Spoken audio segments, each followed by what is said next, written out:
Convening has arrived. I'd ask that all senators please take your seats and cease all audible conversations.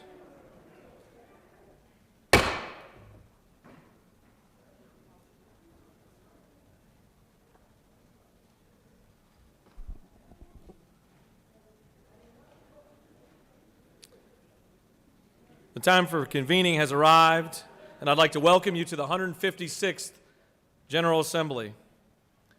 It's great to see so many familiar faces here, and it's great to see so many new faces, and I want to just continue to encourage this chamber to build relationships. Build relationships on the floor, build relationships across every line, party lines, geographic lines, district lines. Continue to build relationships and continue to put our Senate in an incredible position to succeed for 11 million Georgians each and every day. There's so many people to thank for us being here today. Obviously, we are living in unprecedented times, and it is incredible the amount of work that has gone into safely and efficiently and effectively getting us here today. Many of you in this chamber have pulled together and given great advice. So many folks in the Administrative Affairs Committee, our Secretary's office, the Pro Tem's office, our office, Department of Public Health, and so many others have worked together to provide for us a safe environment for us to go back to do the people's work. And I'm grateful for all of that input. I would encourage you, as a couple of house cleaning items, to make sure that we understand a couple of items that are important to highlight. Masks are mandatory in the chamber unless you are at the rostrum or the well. And I've got a mask handy just so that everybody can see it. Our testing program is off to a great start.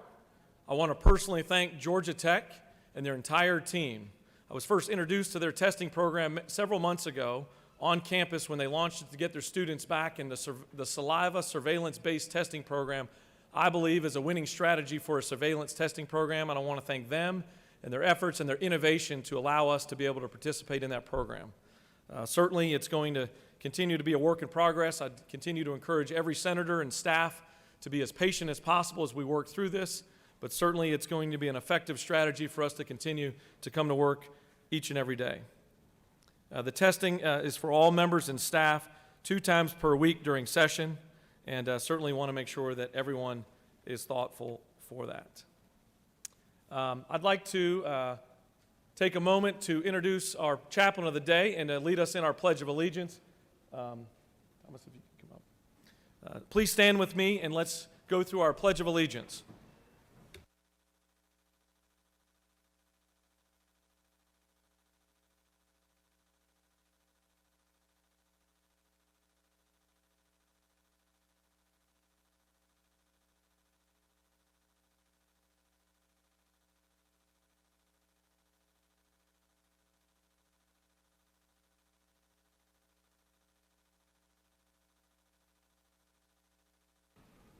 So I've been looking forward to this opportunity for the better part of 6 months.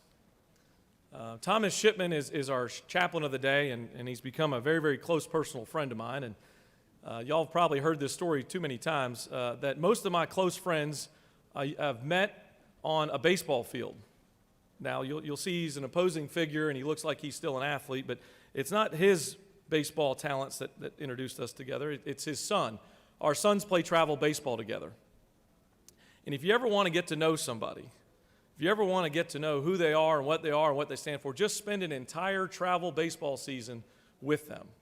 You're in the stands 6 hours sometimes on a Saturday. You're with them every weekend. You stay in hotels in other cities.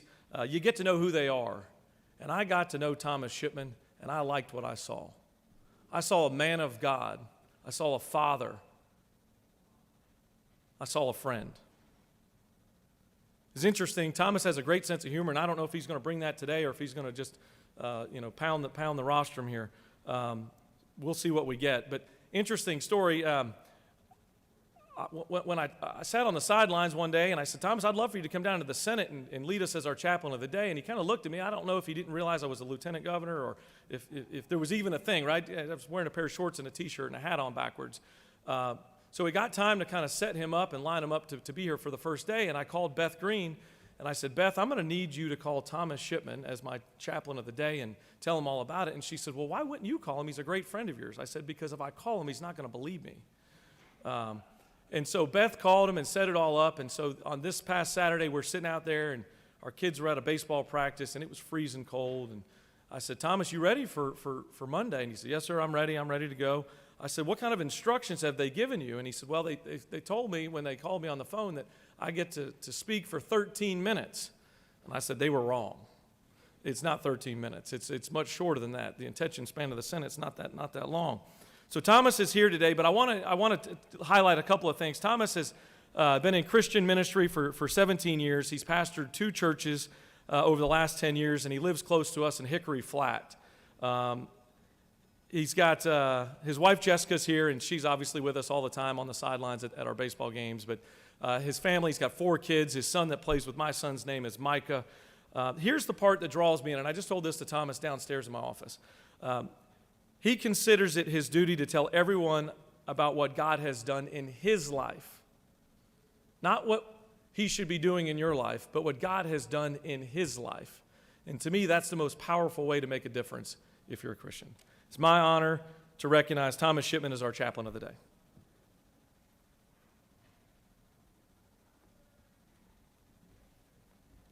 Good morning. I hope and trust that everybody's doing well, and I'll say this, it's a great honor to stand before you. Like Jeff told you, I'm just a simple person. Come from a simple little town, but I was brought up with values. And I was brought up with values that I was taught that the way I live my life speaks character of who I am around everybody that's around me. And what I do with my life impacts a lot of people. So if I can impact anybody, I want to impact them for the good. And I want to see the good in people.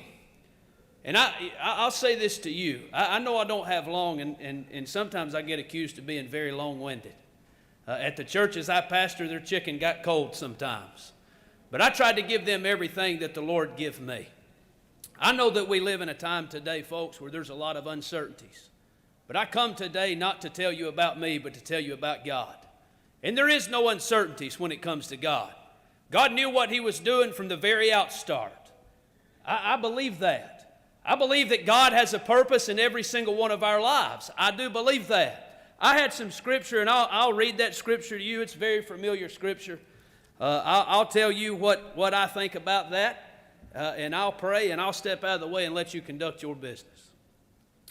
The Bible teaches us, and now abideth faith, hope, and charity, these 3. But the greatest of these is charity. Charity is love. I feel like today we've got to a time in our lives where we can't love people anymore. And that bothers me as a Christian person, because I believe God is love. And I believe if we know God, we know love. One thing that my Bible teaches me, folks, is that I'll know that I have met the Savior of the world when I love my brethren. I encourage every one of you guys to love each other.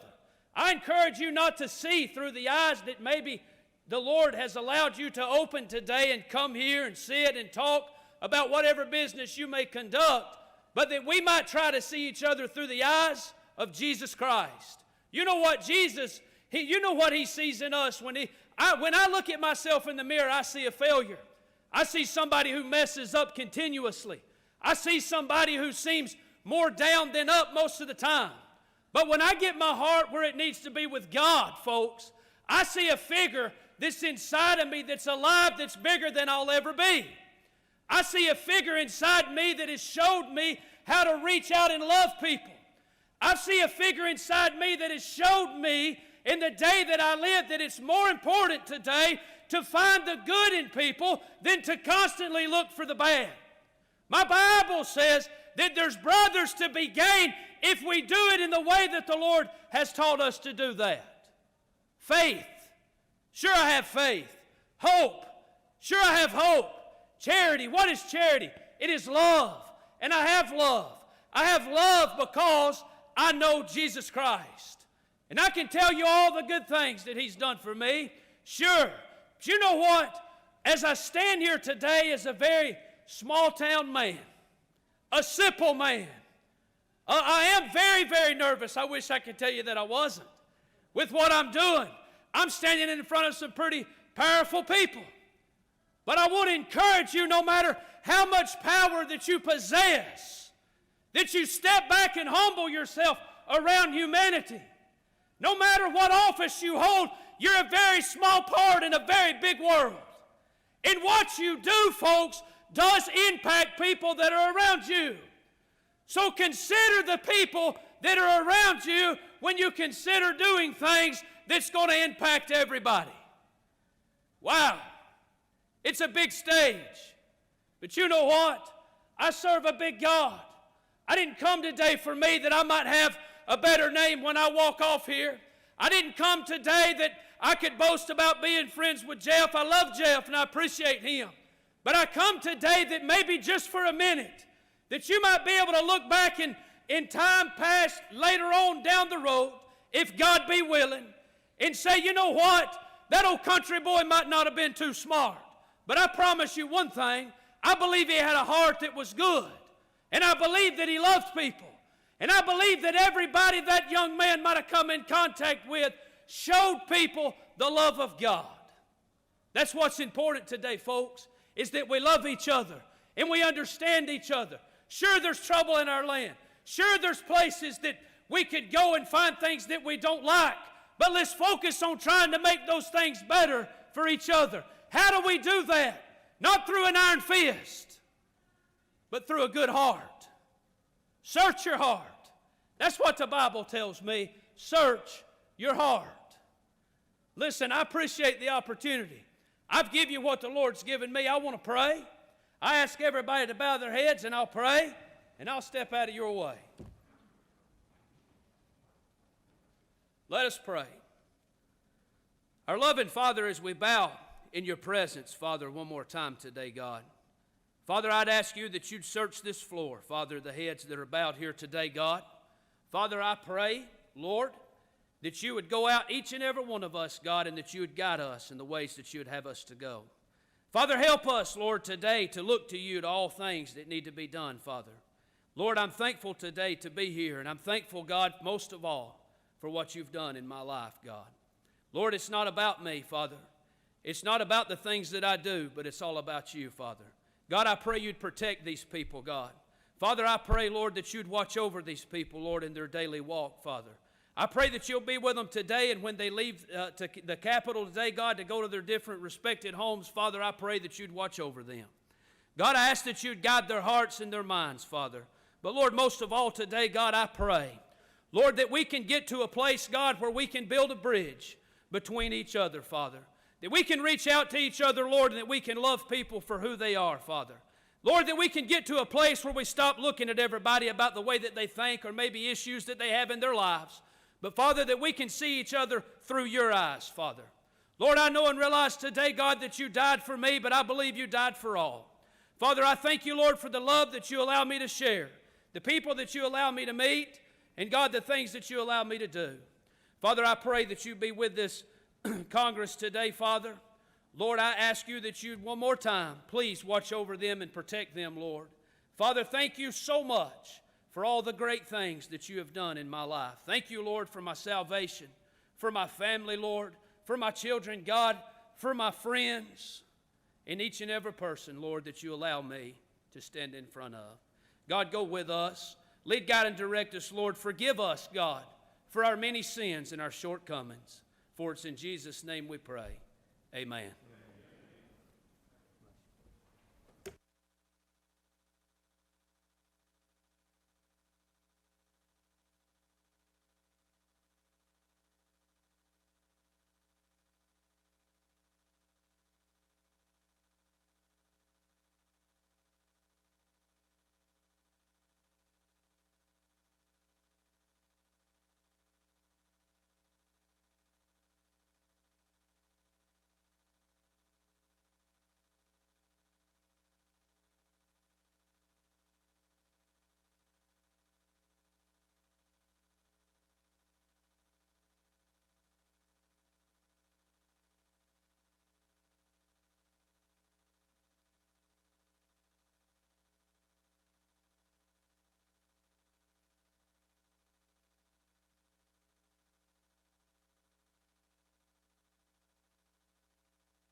At this time, I'd like to call the Senate back to order.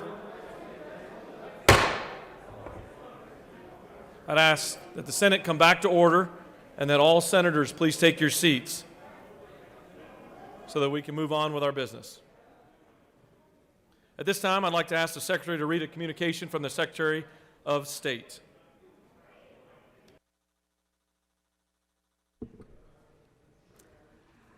Office of Secretary of State, I, Brad Raffensperger, Secretary of State of the State of Georgia, do hereby certify that attached are the results as shown on the consolidated returns from the general election for the offices of State Senate Districts 1 through 56 held on the 3rd day of November 2020, all as the same appear on file and record in this office. Senate District 1, Ben Watson. Senate District 2, Lester Jackson. Senate District 3, Sheila McNeil. Senate District 4, Billy Hickman. Senate District 5, Sheikh Rahman. Senate District 6, Jen Jordan. Senate District 7, Tyler Harper. Senate District 8, Russ Goodman. Senate District 9, Nikki Merritt. Senate District 10, Emmanuel Jones. Senate District 11, Dean Burke. Senate District 12, Freddie Powell Sims. Senate District 13, Cardin Summers. Senate District 14, Bruce Thompson. Senate District 15, Ed Harbinson. Senate District 16, Marty Harbin. Senate District 17, Brian Strickland. Senate District 18, John Kennedy. Senate District 19, Blake Tillery. Senate District 20, Larry Walker III. Senate District 21, Brandon Beach. Senate District 22, Harold Jones II. Senate District 23, Max Burns. Senate District 24, Lee Anderson. Senate District 25, Burt Jones. Senate District 26, David Lucas Sr. Senate District 27, Greg Dolezal. Senate District 28, Matt Brass. Senate District 29, Randy Robertson. Senate District 30, Mike Duggan. Senate District 31, Jason Anavitarte. Senate District 32, Kay Kirkpatrick. Senate District 33, Michael Rett. Senate District 34, Valencia C. Senate District 35, Donzella James. Senate District 36, Nan Orrock. Senate District 37, Lindsay Tippins. Senate District 38, Horacina Tate. Senate District 40, Sally Harrell. Senate District 41, Kim Jackson. Senate District 42, Elena Parent. Senate District 43, Tonya Anderson. Senate District 44, Gail Davenport. Senate District 45, Clint Dixon. Senate District 46, Bill Calzert. Senate District 47, Frank Ginn. Senate District 48, Michelle Au. Senate District 49, Butch Miller. Senate District 50, Bo Hatchett. Senate District 51, Steve Gooch. Senate District 52, Chuck Huffsettler. Senate District 53, Jeff Mullis. Senate District 54, Chuck Payne. Senate District 55, Gloria Butler. Senate District 56, John Albers. Respectfully submitted, Brad Raffensperger. Office of the Secretary of State. I, Brad Raffensperger, Secretary of State of the State of Georgia, do hereby certify that the attached one-page lists the results as shown on the consolidated returns on this file in this office for the special election runoff held on December 1st, 2020 in District 39 for State Senate in Fulton County. Having received the majority of votes cast, Sonia Halpern was duly elected to this office. Respectfully submitted, Brad Raffensperger. This completes the order, Mr. President. This is a moment in time that many of you have waited eagerly for and worked hard for. The next item of business is the swearing in and seating of members of the Senate. All senators, be certain to take your seats. It's my honor to introduce somebody who is so many friendships built in this room. We're honored to have a member of the Supreme Court of Georgia and a former member of this body to administer the oath of office to the senators. Justice Charlie Bethel was first elected to the state Senate, this chamber, and served in 2011 and served 3 terms as the senator from the 54th District. He's distinguished himself as the chairman of committees on reapportionment and insurance and labor. He was also an administrative floor leader for Governor Nathan Deal. More importantly, his strong leadership and skills and bright legal mind were evident every day on the floor of this Senate and certainly in the House as I served as a House member over there. We're proud to certainly call him one of our own. In November of 2016, Governor Deal appointed Justice Bethel to the Court of Appeals and later in 2018 to the Supreme Court of Georgia, where he currently serves with great distinction. Justice Bethel, it is an honor to have you with us here today, and I'd like to ask that you proceed to the well and administer the oath of office.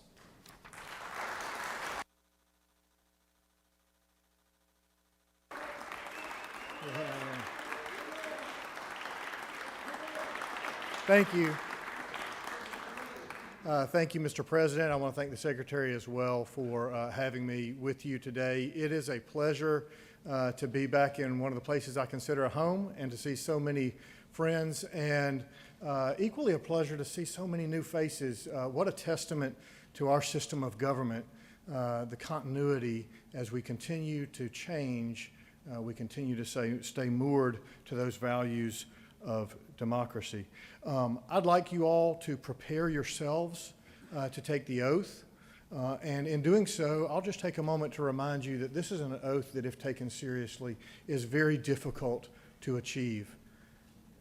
So prepare your minds and hearts to take a solemn oath. Please raise your right hand. Repeat after me. I do hereby solemnly swear or affirm that I will support the Constitution of this state and of the United States, and on all questions and measures which may come before me, I will so conduct myself as will in my judgment be most conducive to the interests and prosperity of this state. I further swear or affirm that I am not the holder of any unaccounted for public money due this state or due any political subdivision or authority thereof,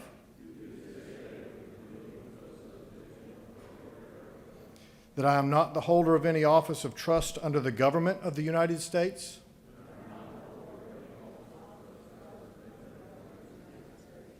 of any other state or any foreign state,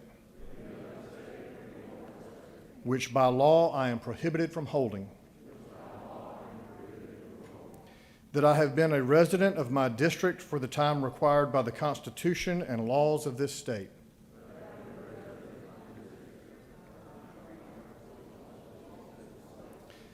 that I am otherwise qualified to hold said office according to the Constitution and laws of Georgia,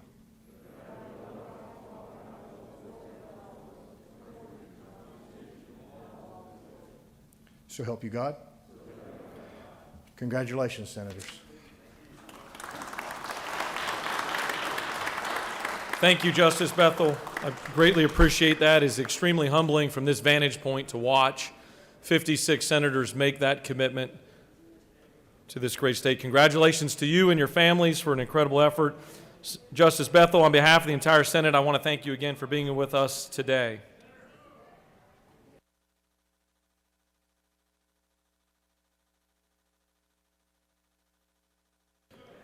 Just as a reminder for this body, Justice Bethel has graciously agreed to be available to any senator who wants to have individual pictures taken of the swearing-in ceremony with their family and friends. Those ceremonies will begin at 1 p.m. today inside the Senate chamber.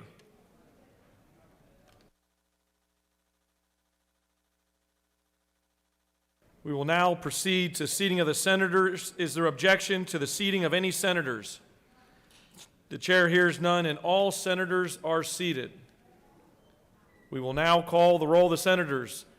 The Secretary will call the roll. Signify your presence by voting the yea switch. The Secretary will unlock the machine.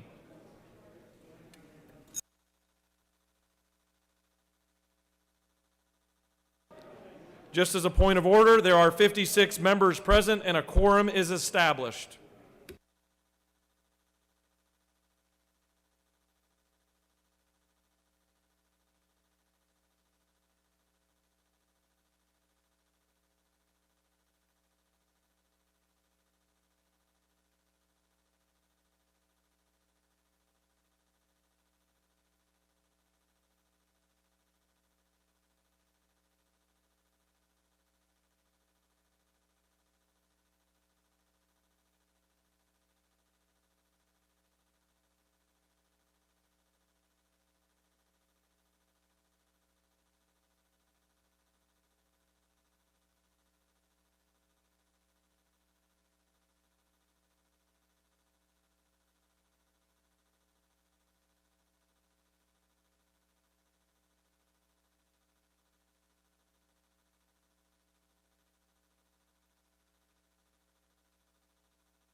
Mr. Secretary, please close the machine. As an additional point of order, I had gone a little bit out of turn and said that there was an inaccurate number of members. There are 54 members present, and a quorum is established. Now that we've taken the roll, I'd like to have your attention that on your desk you've got a copy of the oath of office that you just took. Please sign and date that form and return it to the Secretary of the Senate. Once they receive your signed oath, they will give the official certification of election. This will give you the official. The Secretary will have staff in the lobby after we adjourn to assist you with this in the lobby.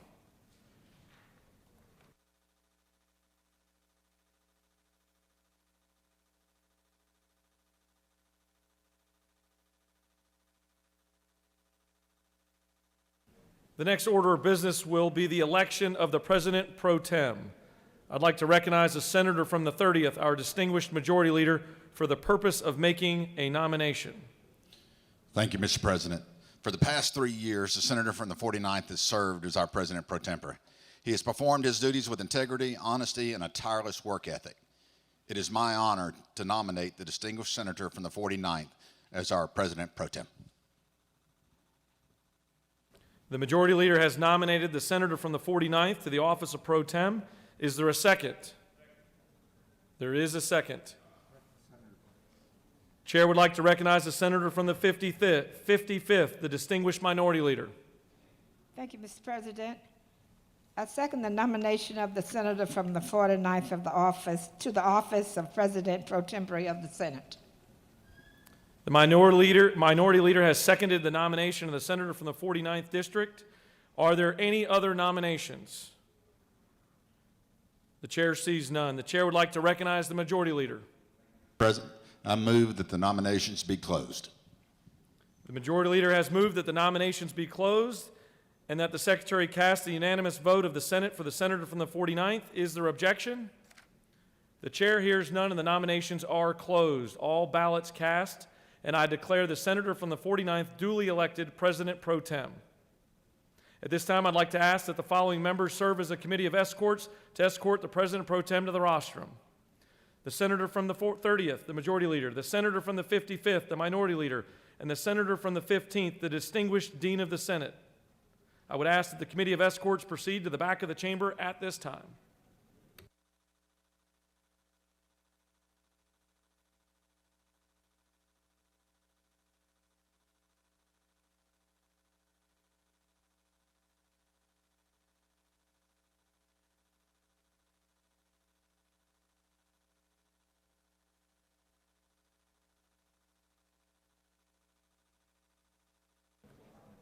Mr. Doorkeeper.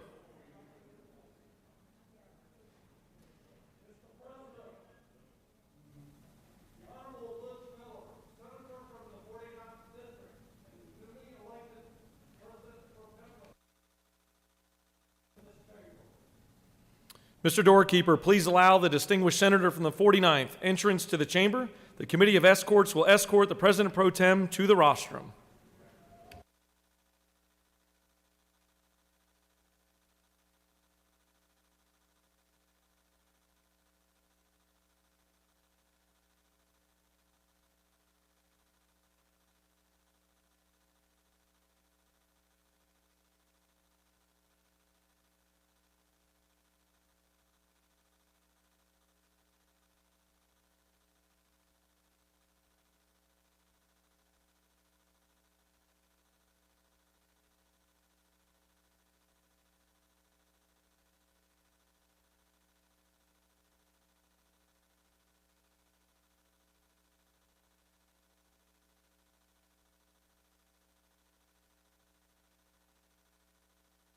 Members of the Senate, it is with great honor to present to you the distinguished Senator from the 49th, the President Pro Tem of the Senate, to deliver a few remarks.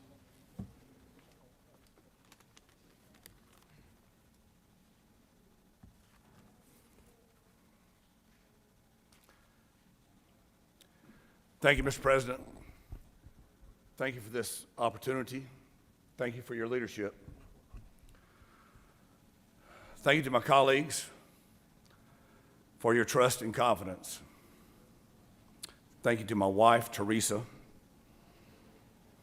and to our sons, Kerry and Charlie, for their continued support and encouragement, and for keeping me humble. Senator, take out the trash. Dad, it's state senate. They have a way of keeping you humble, your children, your wife, your family. Thank you to my mother, who often tells me she's proud of me, but she had such low expectations, that's why. And thank you to Steve and Adeline and Tyler and my staff. They're like funeral directors. They always make me look good. Thank you. These remarks that I've prepared are brief, but they're really, they're for you. It's not about me, it's about you. Politics can be addictive, can be overwhelming, can be intoxicating. You know, I've heard people say the only thing that get politics out of your blood is formaldehyde. We've got to keep things in perspective. This is a part-time job with an immense responsibility. You can't do this job at the detriment of your job at home, because your job at home is what feeds your family. We've got to have balance between family and business and public service. As the great philosopher Thomas Carlyle said, do the duty that lies nearest, and then you will know what duty is next. And Robert Penn Warren, speaking of politics, says, when they come to you with sweet talk, do not listen to what they have to say. Ladies and gentlemen of this august body, you and I have both witnessed families who have been destroyed by politics. We've both witnessed businesses and marriages and lives that have been destroyed by politics. Let's be careful that we don't drink that intoxicating beverage. Thank you all again for your trust and confidence. I'll do my very best to serve you with honor and dignity, and I'll do my very best to do anything and everything I can to help make you successful. It's an honor to serve with you. Thank you very much. Thank you. Well done. Appreciate you.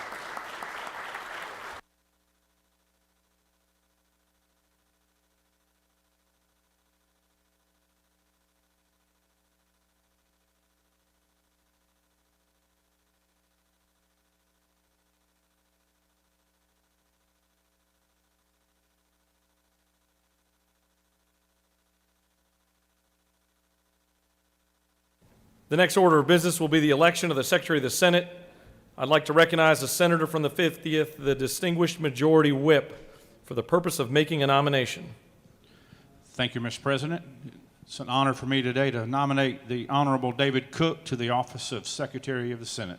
The majority whip has nominated Mr. David Cook to the office of Secretary of the Senate. Is there a second? Chair would like to recognize the distinguished senator from the 22nd, the minority whip. Thank you, Mr. President. I second the nomination of David Cook for the office of Secretary of the Senate. The senator from the 22nd has seconded the nomination of Mr. Cook, and Mr. Cook is nominated. Are there any additional nominations? The chair sees none. Chair would like to now recognize the majority leader. Thank you, Mr. President. I move that the nominations for Secretary of the Senate be closed and that the Deputy Secretary cast the unanimous vote of the Senate for David Cook.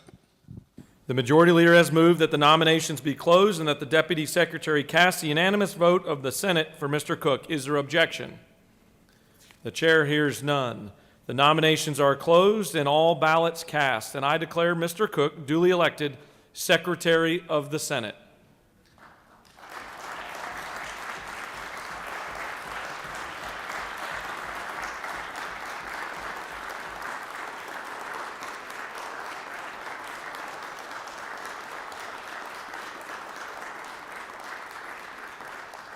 Mr. Doorkeeper,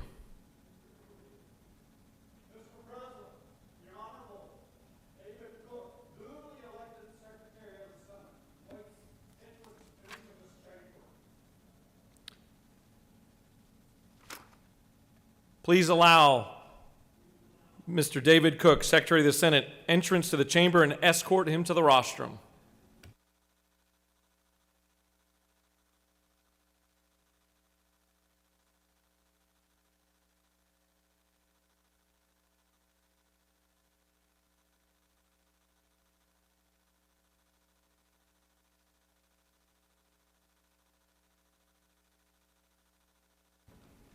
Mr. Secretary, congratulations once again. You make all of us in this chamber look much smarter than we probably really are. Are you prepared to take the oath of office? Yes, sir. Repeat after me. I do solemnly swear. I do solemnly swear That I will discharge my duties faithfully. that I will discharge my duties faithfully And to the best of my skill and knowledge. and to the best of my skill and knowledge. So help me God. Members of the Senate, it is my honor to present to you Mr. David Cook, Secretary of the Senate.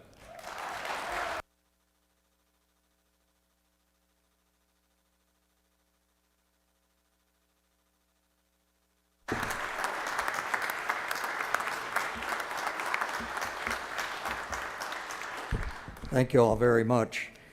Mr. President, members of the Senate, it is for me such a wonderful honor and privilege to serve this Senate, and I am truly honored to have your continued support over these many years. I look forward to working with each of you, and please, if I can do anything for you, please don't hesitate to contact me. Thank you, sir. Congratulations.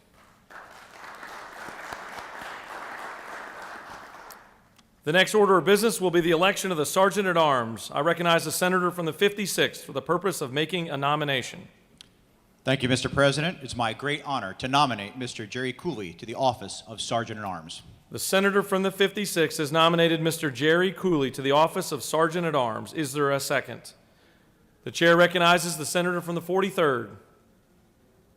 Thank you, Mr. President.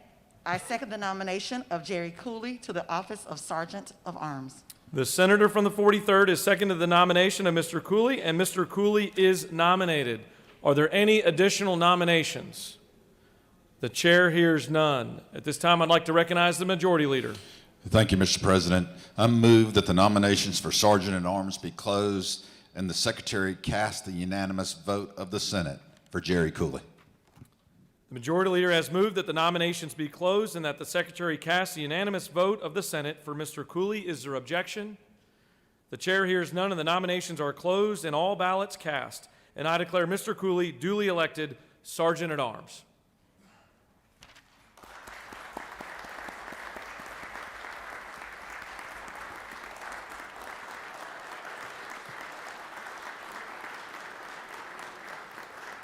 Mr. Doorkeeper.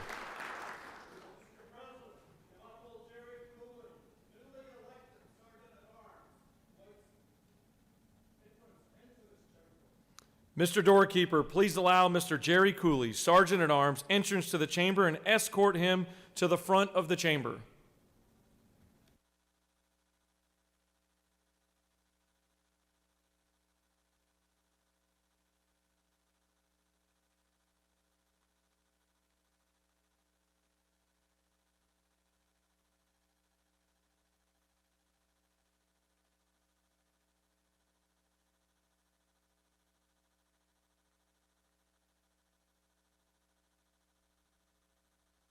Congratulations.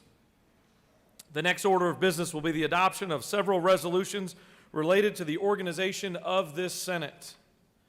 The Secretary will now read a resolution.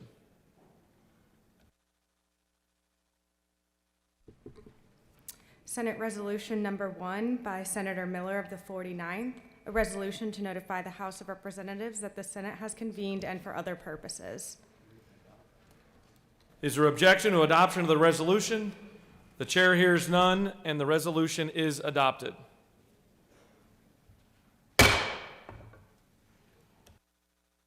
Mr. Secretary, please read a resolution. Senate Resolution Number 2 by Senator Miller of the 49th, a resolution to notify the governor that the General Assembly has convened and for other purposes. Is there objection to the adoption of the resolution? The chair hears none, and the resolution is adopted.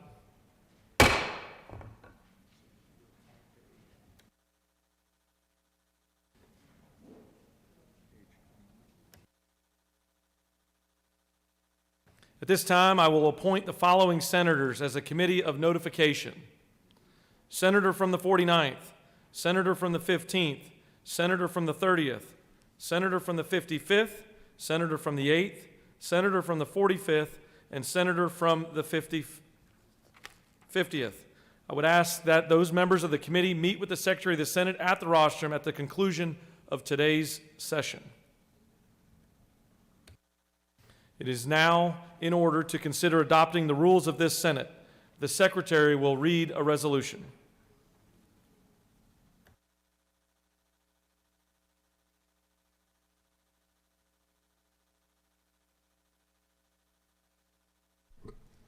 Senate Resolution Number 3 by Senator Miller of the 49th, a resolution adopting the rules of the Senate and for other purposes. Be it resolved by the Senate that the rules of the Senate in effect at the adjournment of the 2020 regular session of the General Assembly are hereby adopted as the rules of the Senate for the 2021-2022 biennium of the General Assembly unless and until otherwise provided by a resolution of the Senate with the following amendments. Section 1. The rules of the Senate are amended by revising Rule 2 through 1.10 as follows. 2 through 1.10, Rules Committee, Calendar Special Rules. The Committee on Rules shall arrange and fix a calendar for each day's business after the 5th legislative day. Of each regular session of the General Assembly, the committee shall post the calendar as soon as practicable following the setting of the calendar and for other purposes. Chair recognizes the Majority Leader. Thank you, Mr. President. I ask for unanimous consent that Senate Resolution 3, the rules of the Senate, be engrossed. The Majority Leader has moved to engross Senate Resolution 3. Is there objection? There is objection. Does the Majority Leader wish to speak to his motion? He waives. Does the Minority Leader wish to speak to the motion? Chair recognizes the Minority Leader to speak to the motion.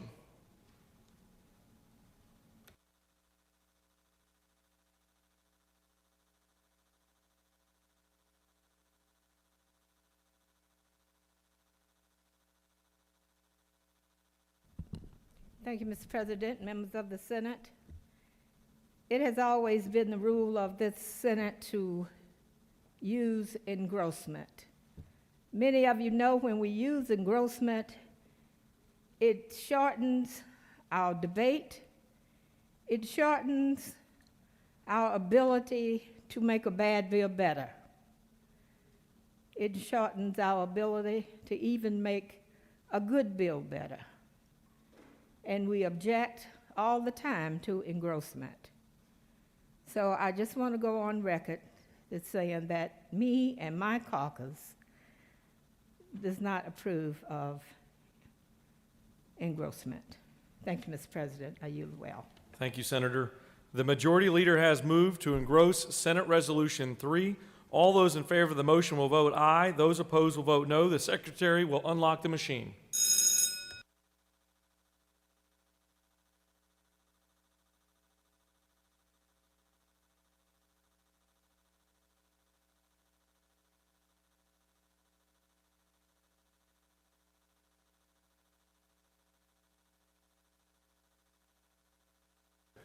Have all senators voted?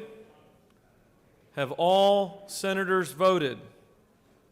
Mr. Secretary, will you please lock the machine?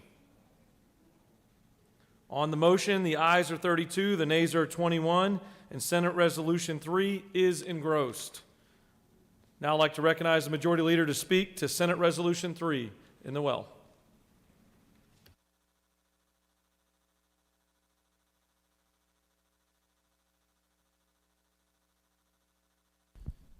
Thank you, Mr. President. If you remember, a couple of years ago, we moved to engross the Senate rules, and it was a little bit more dynamic than what we're going to have on this iteration. I understand the minority party's position on opposing engrossment. I'm sure when we were in the minority, we opposed it as well.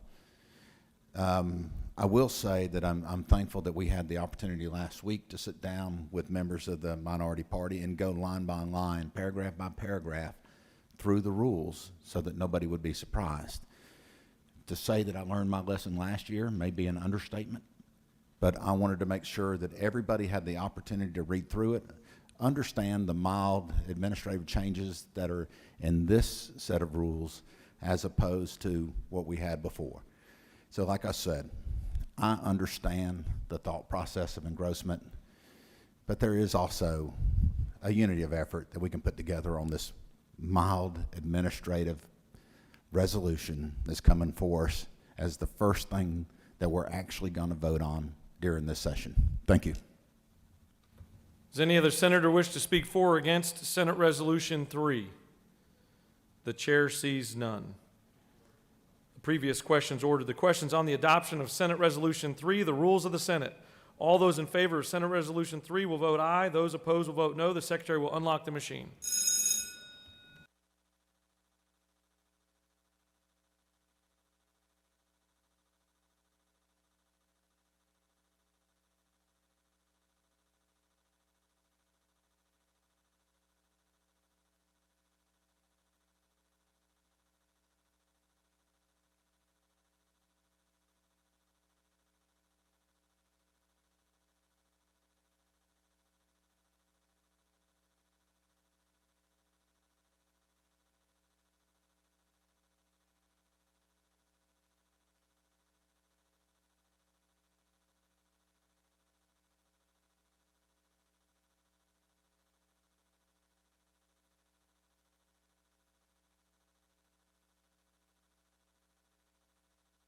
Have all senators voted?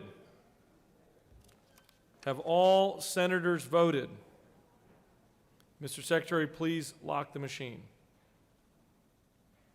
On the passage of Senate Resolution 3, the yeas are 52, the nays are 1, and this resolution has passed.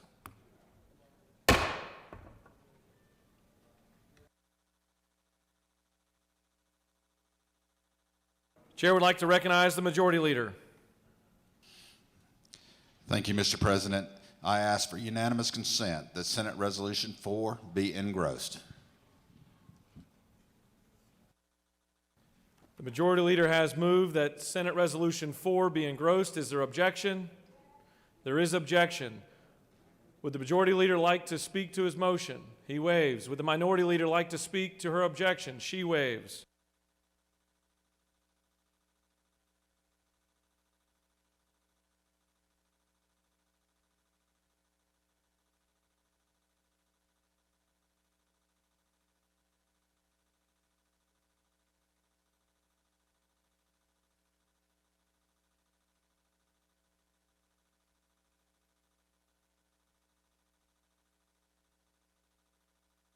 Chair would like to recognize the Majority Leader. Thank you, Mr. President. That was a great test run for what's coming here in a little bit. But sequencing of this, we probably ought to read the resolution before we move on that one. Right? We're going to the suspension of the rules. Thank you. Yet nobody can see your hand behind my back moving my mouth right now. Thank you for that clarification, Majority Leader.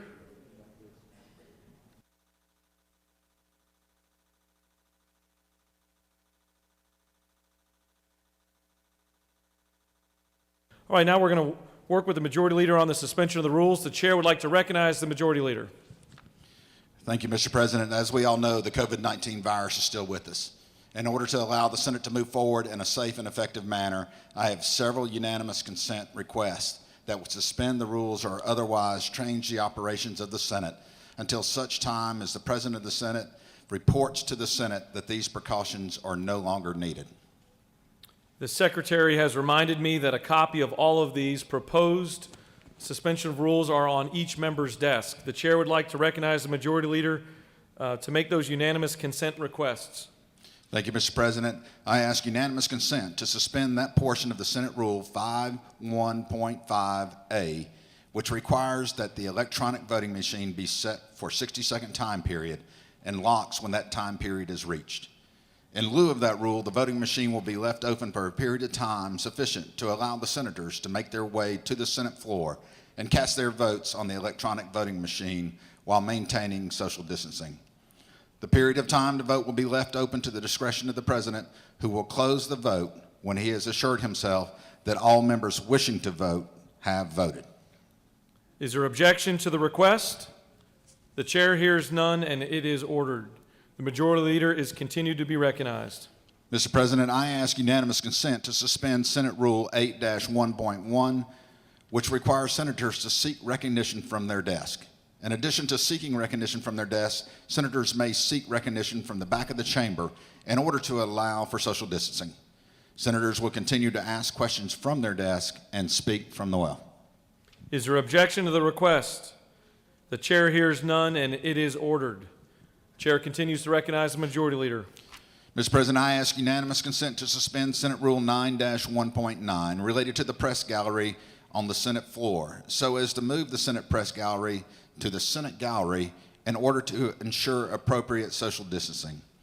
It will be within the discretion of the president to allow a limited number of members of the press on the Senate floor for a limited period of time while maintaining appropriate social distancing. Is there objection to the request? The chair hears none, and it is ordered. Continue to recognize the majority leader.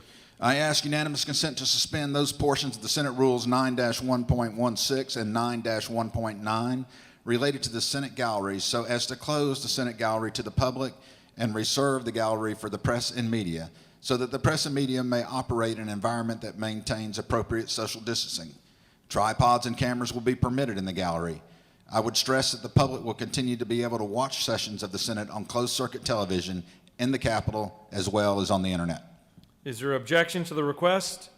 The chair hears none, and it is ordered. The chair continues to recognize the majority leader.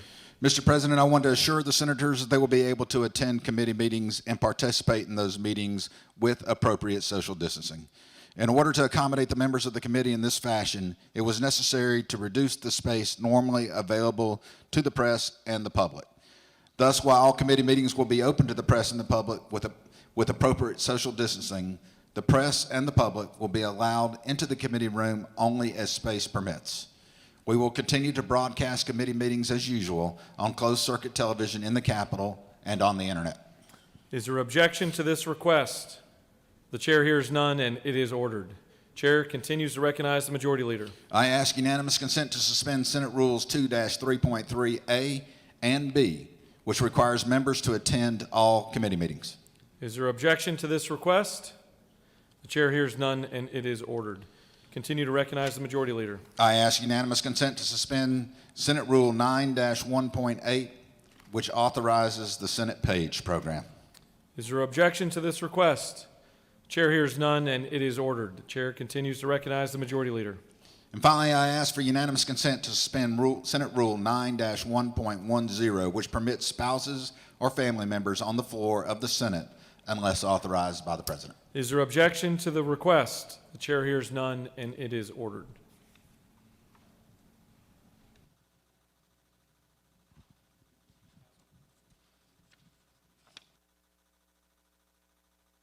It is now in order to consider our housekeeping resolution. The secretary will read the resolution.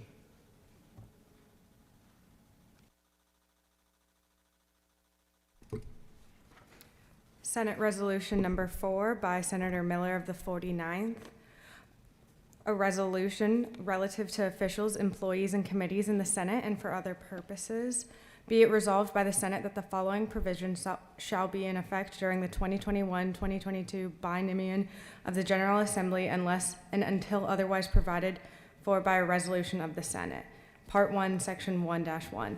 Subject to the availability of funds appropriated or otherwise available for the Senate Committee on Administrative Affairs person to Senate rules is authorized to employ on behalf of the Senate. That completes the order. The chair recognizes the majority leader. Thank you, Mr. President. We'll try this again. I move that the Senate engross Senate Resolution 4. The majority leader has moved that we engross Senate Resolution 4. Is there objection? There is objection. Does the majority leader wish to speak to his motion? Does the minority leader wish to speak to her objection? She waves. The majority leader has moved to engross Senate Resolution 4. All those in favor of the motion will vote aye. Those opposed will vote no. The secretary will unlock the machine.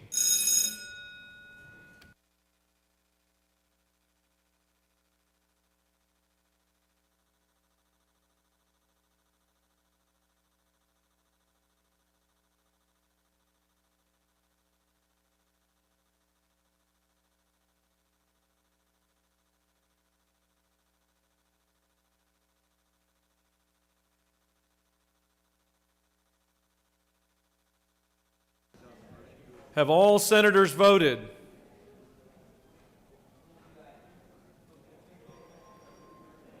Double check your machines if you're a freshman and you're at your desk and you haven't voted. There's one of them. And he just figured it out. Mr. Secretary, please lock the machine. On the motion, the ayes are 32, the nays are 21, and Senate Resolution 4 is engrossed. Chair recognizes the Majority Leader to speak to Senate Resolution 4.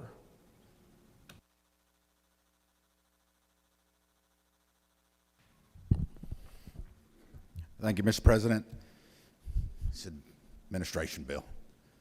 This is the budget bill for Committee on Administrative Affairs that we all work by. Nothing real controversial on this one. So I'd appreciate, I understand your vote on engrossment, but I would appreciate a favorable vote on the passage of the resolution. I yield the well.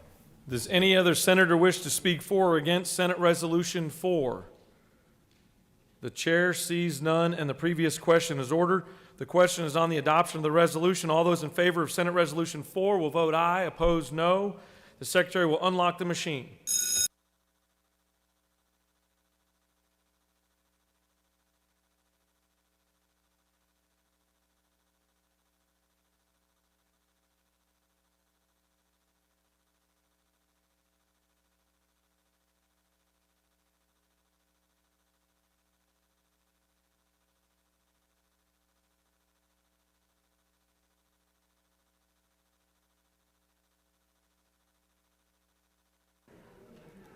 Have all senators voted? Mr. Secretary, please lock the machine. On the adoption of the resolution, the ayes are 53, the nays are 0, and Senate Resolution 4 is adopted.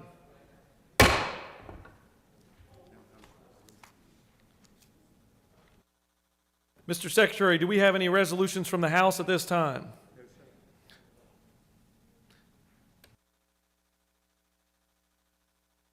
All senators who have bills or resolutions, please bring them to the Secretary's desk at this time. Don't all rush at once. The Senate has received communication from the Speaker of the House of Representatives and the Supreme Court requesting that their appointments to the Judicial Qualifications Commission be confirmed by the Senate. The Secretary will read the communication. Mr. President, the Secretary of the Senate has received a communication from the Honorable David Ralston, Speaker of the House of Representatives, respectfully requesting that the Senate confirm his appointment of Mr. James Bali to the Judicial Qualifications Commission. In addition, the Secretary of the Senate has received a communication from the Honorable David Namias, Justice of the Supreme Court of Georgia, respectfully requesting that the Senate confirm his appointment of the Honorable Robert McBurney to the Judicial Qualifications Commission. A copy of these communications has been placed on the desk. Pursuant to Senate Rule 3-3.1, the appointments are referred to the Committee on Assignments. Are there any unanimous consents? The chair hears none. Does any senator wish to rise on a point of personal privilege? The chair recognizes the senator from the 32nd for a point of personal privilege.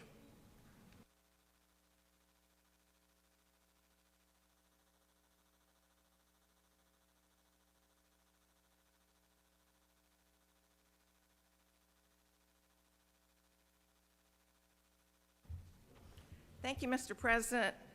Obviously, we're working in a different scenario this year, but actually I want to recognize the Doctor of the Day and invite you all to go down and see him at the medical aid station. The Doctor of the Day today is Dr. Brett Cannon, and he earned his undergraduate and medical degrees from the University of North Carolina in Chapel Hill. He then trained at Emory University, where he was chief resident in emergency medicine, and he also earned an MBA from UGA. Dr. Cannon joined Apollo MD in 2000 and has served as medical director for multiple facilities, bringing his expertise in emergency department flow and efficiency, healthcare economics, and health system logistics. As medical director, he has led his emergency department, which is in my district, to recognition by Press Ganey with the Compass Award, which recognizes outstanding patient satisfaction scores. Dr. Cannon serves as president overseeing clinical operations within the WellStar system in Atlanta, and I would invite all of you all to go and visit with Dr. Cannon at the medical aid station today. Thank you, Mr. President. I yield the will. Thank you, Senator. The chair recognizes the minority leader for a point of personal privilege.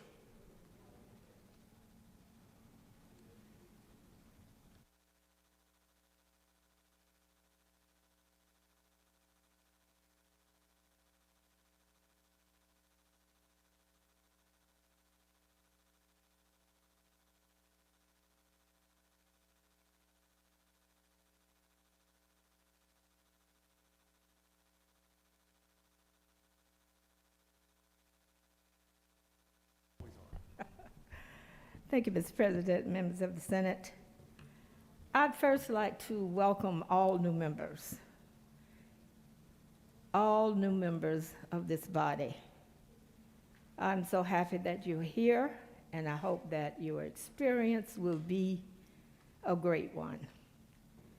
But I'd like to also offer my disappointment that you weren't able to bring your families and your friends to see you get sworn in today. That has been something that we've done for years and years. And because of this raging pandemic, we cannot enjoy those simple pleasures of life. So I offer my disappointment along with you. But as we embark on this, my 23rd year in the Georgia General Assembly, and my first as minority leader, I want to call attention to the opportunities that are brought forth by new beginnings. We also like to think that when we begin things, we have the best of intentions. Georgia has just endured an unprecedented level of national attention, scrutiny of our laws, our elections, and our elected officials. A lot of people's intentions have been called into question. But beginning now, we have an opportunity to show the people of this state that we here in this capital have not forgotten, and we have not lost sight of who we are here to serve. I believe that no matter the party, Georgians are counting on us to return our attentions to the problems that we can solve for the people of our state. I know my caucus intends to do just that. I hope that every opportunity that avails itself to us, we will take advantage of all of those moments. The people of Georgia want an economy that works for all, not just for the wealthy few. They want equality for Georgians who strive for access to decent health care, voting rights, and equal treatment under the law. They want a fully funded education system where teachers and students are given the support they deserve. And they want environmental policies that protect our people and our planet from pollution and the dangers of climate change. We know each of us came here to make a difference. And now, as a body, we can make that happen. We already know that when we work together as a body, we make a difference. We have seen it happen. Issues such as hate crimes, domestic violence, and surprise medical billing, we made it happen. As we convene for this 2021 session, the COVID-19 pandemic is still raging across our state, with more than 10,000 souls lost and countless lives and families changed forever. It's our duty to do all that we can to support Georgia's families, support medical providers, small businesses, and schools through trust in science and sound policies. We want to lift people up so that our state can recover. We must not be distracted any longer. So let the work begin. Let's get it done. Thank you, Mr. President. Thanks to the senators. Chair recognizes the senator from the 56th for a point of personal privilege.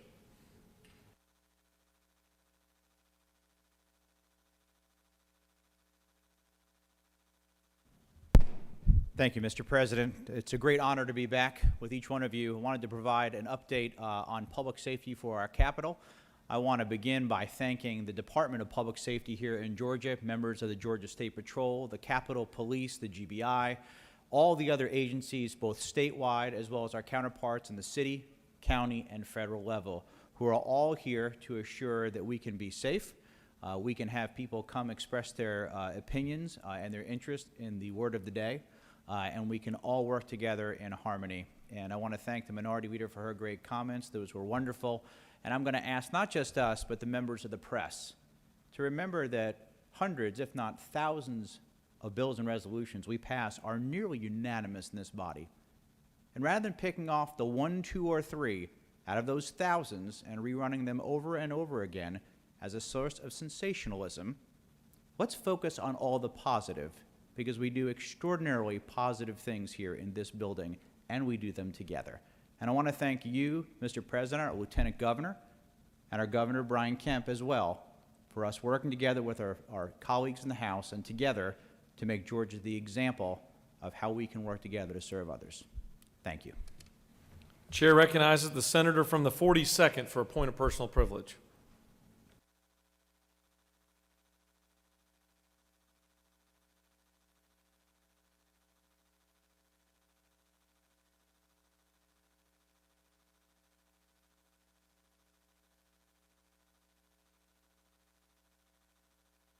Thank you, Mr. President. Good morning, colleagues, and welcome to all of our new senators.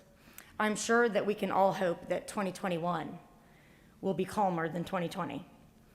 But as we begin a new legislative session and political cycle, I feel we must take a moment to reflect upon the bloody culmination of the last election.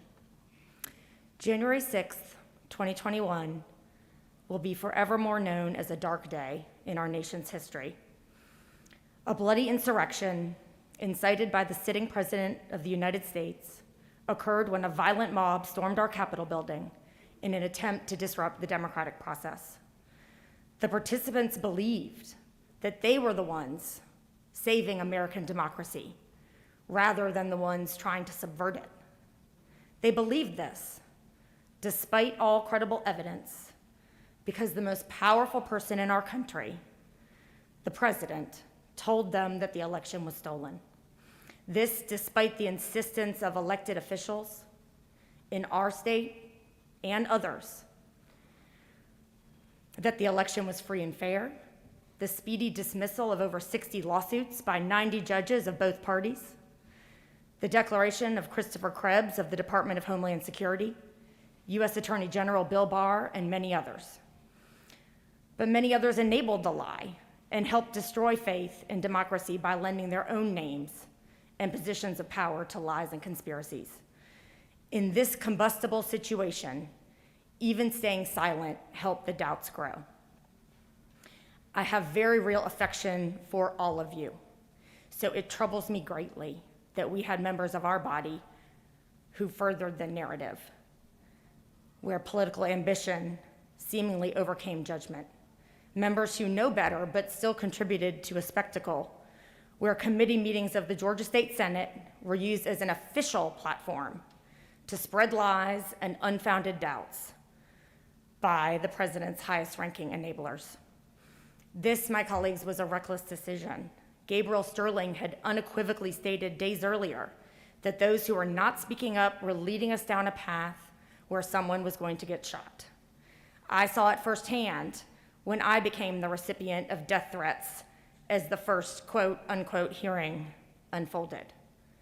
And let me take a quick aside to thank the various law enforcement agencies that helped myself and my family stay safe and feel safe as the next weeks unfolded. The bloody storming of the U.S. Capitol was unsurprising to anyone who has been paying attention. With authority comes responsibility, And our country desperately needed more leaders to use their positions of power to stop or blunt the lies and the fomentation of violence. I want to thank our Lieutenant Governor, who followed his conscience to speak the truth at great personal and political risk.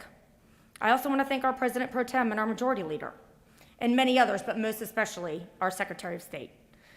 Elected officials should encourage the public's faith in our democracy and its institutions. We should not sow doubt, anger, and faithlessness in the citizens who elected us. We shouldn't echo false claims when we know that to do so is to strike at the very heart of our democratic system. Perhaps all of those who imitated or enabled the president as he openly marched his millions of supporters toward the January 6th culmination of his falsehoods thought that the damage wouldn't be too bad, that they could gain the support and votes of his followers without cost to themselves or to our country. But they were wrong. There has been real damage done to our country, to our state, and even to this body. As we begin a new legislative session, let's reflect seriously on the oath that we all just took.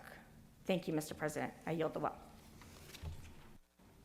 Chair recognizes the senator from the 35th for a point of personal privilege.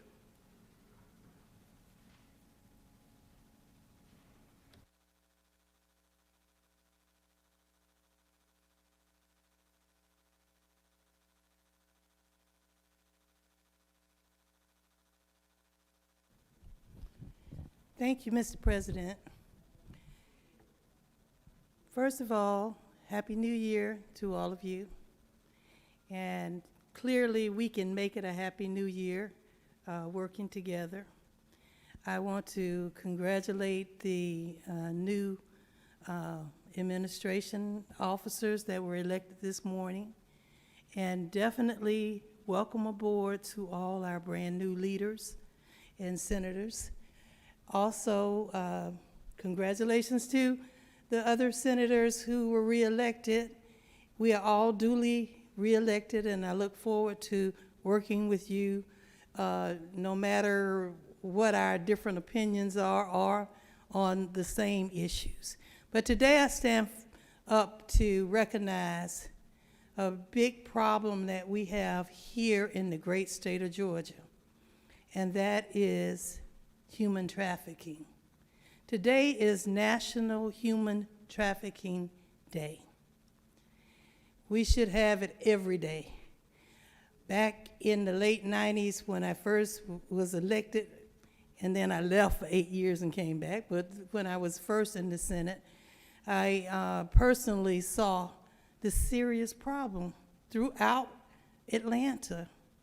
And I put maybe the first bill in that we had on human trafficking.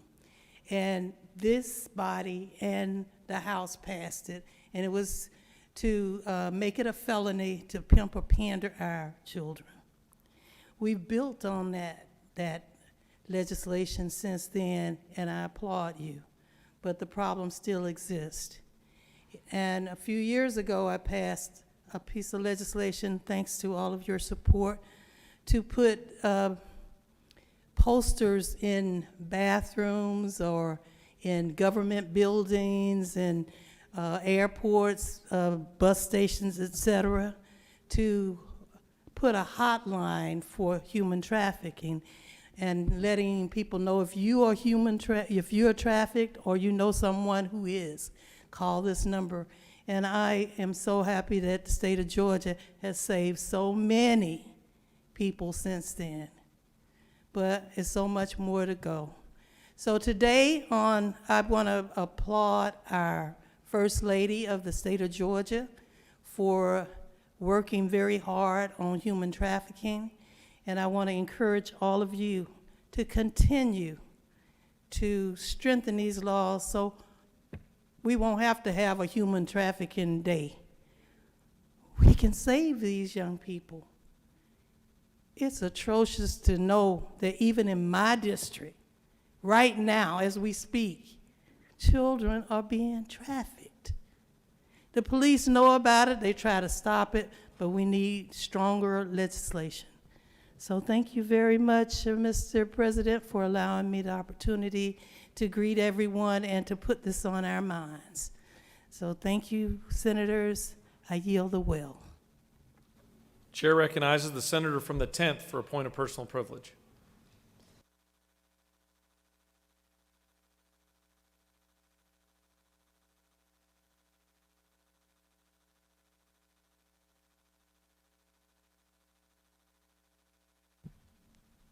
Thank you, Mr. President and members of this body.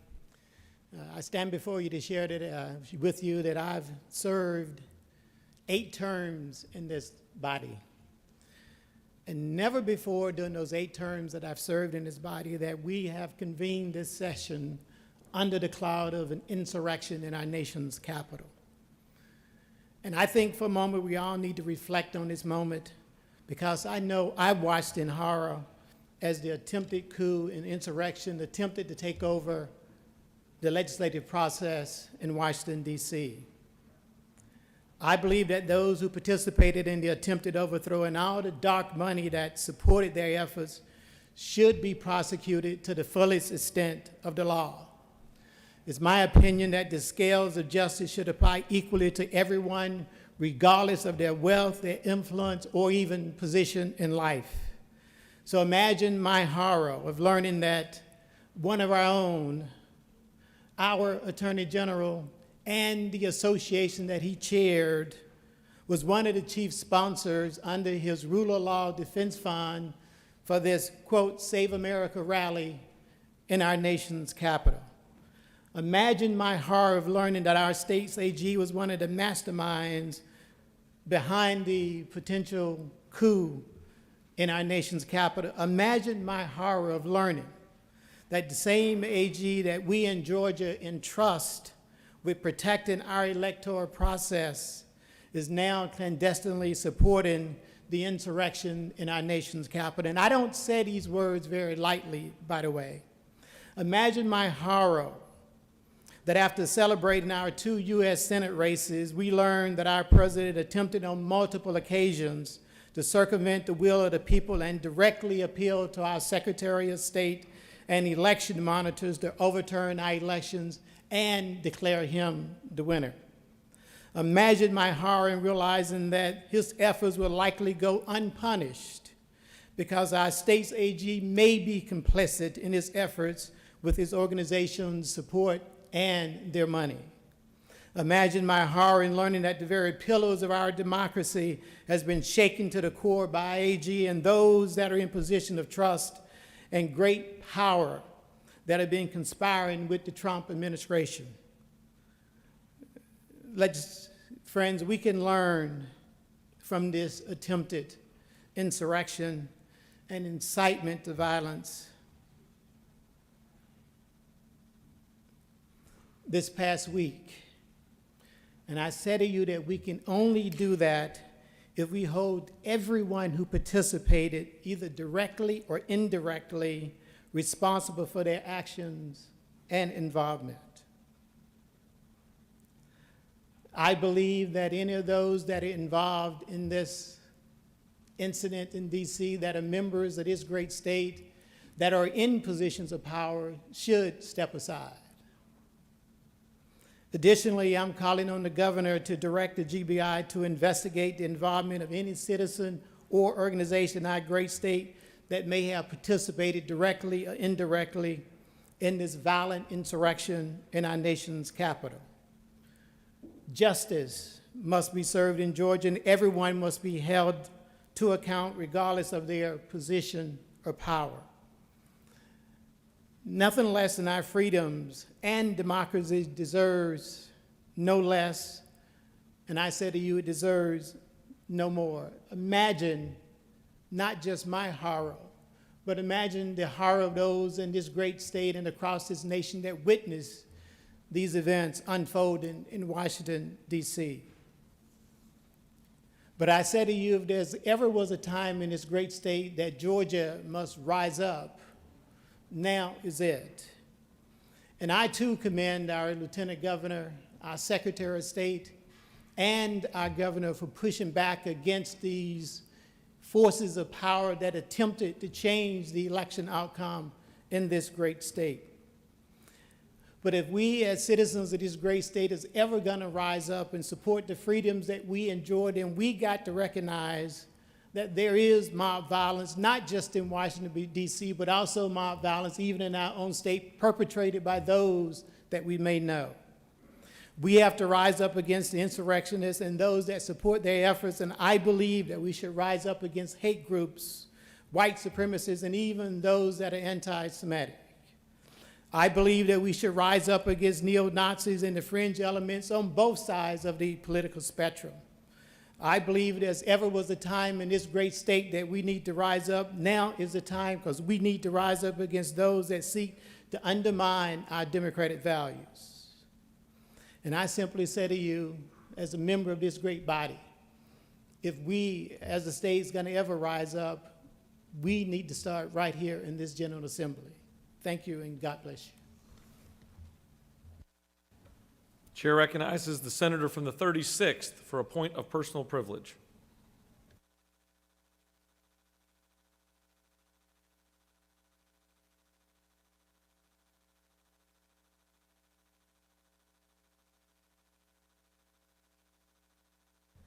Good morning, colleagues, and welcome back to new faces and old. It's good to be together again. We have critically important business that we face in this year, 2021. I will seek to address briefly, and with more information later, the fact that one of the huge challenges before us is COVID-19. I know at least one member is absent today due to infection. Another member in the House, at least one. We don't want those numbers to grow, but we must face the fact that we, as Georgia, are at the bottom of the list in getting the vaccine out across this great state. That is not acceptable. We are not a state scrambling for the barest resources and necessities. We have great resources here in the state, great universities, great scientists, a great medical community, a great nonprofit network across this state, and demonstrated commitment by folks that want to help, reach out and help their fellow brothers and sisters. We cannot tolerate being at the bottom of the list of all the states in the country of the lack of progress in moving forward this vaccine program. I look forward to hearing publicly and privately from those among us who are doctors and health professionals. What is to be done? We must call on the leadership of the state, including ourselves, this chamber, the House across the way, the governor, and our public health officials to step up. Other states are doing model work. There are places to look and guidance to seek if we have not figured out how to do this.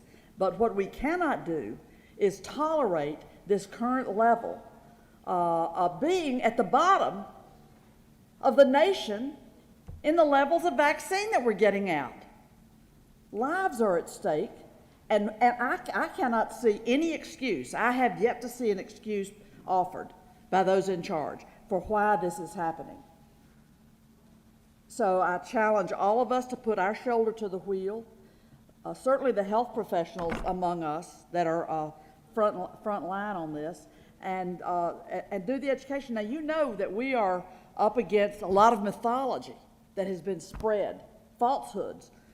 A relative in my family, in her extended family, she was told, well, that's just a Democratic hoax. I'm not going to worry about going Thanksgiving with my relatives down in South Georgia. Well, she came home with COVID, and she's over 70. She's pulled through. Everybody won't. And we all know there's a long COVID that follows you, potentially, if you're 1 in 3, for months, if not years, with this dread virus. So no plaything. This is not a hoax. You know, we all remember back in June, people were standing up in this chamber without a mask on, talking in each other's faces, just as close as I am to this mic. So let's not participate anymore in spreading that lie, which was coming out of the mouth of the president. This is serious. It's deadly. We have lost countless lives, and each day brings new and more horrible numbers for the death rates here in Georgia. I know I'm looking at the faces of people who share this concern. I'm not lodging an attack on you. I'm saying let us bring our very best efforts to be part of the leadership in this state that takes on this challenge of getting this vaccine rolled out all across this great state, saving lives. Thank you for your attention. Chair would like to recognize the Majority Leader. Thank you, Mr. President. I move that the Senate stand adjourned until 10 o'clock on Tuesday, 12 January 2021. Mr. Secretary, will you please read the announcements? I'd like to remind everybody that you have your oaths of office to be signed. They're on your desk. Mr. Martin will be in the hallway to accept those and give you your certificate of election from the Secretary of State. In addition, I would remind you that the ceremonial swearing in for freshmen will begin at 1 o'clock today. Thank you. Does any other senator have an announcement that they would like to make? I want to thank everybody for a great first day. It's great to see so many, like I said, familiar faces and new faces, and I'm looking forward to working with each and every one of you. The Majority Leader has moved that the Senate stand adjourned until Tuesday, January 12th, 2021 at 10 a.m. All those in favor of the motion will signify by saying aye. Opposed, no. Once again, on the motion, the ayes clearly have it, and the Senate stands adjourned until tomorrow at 10 a.m. I don't know how many more.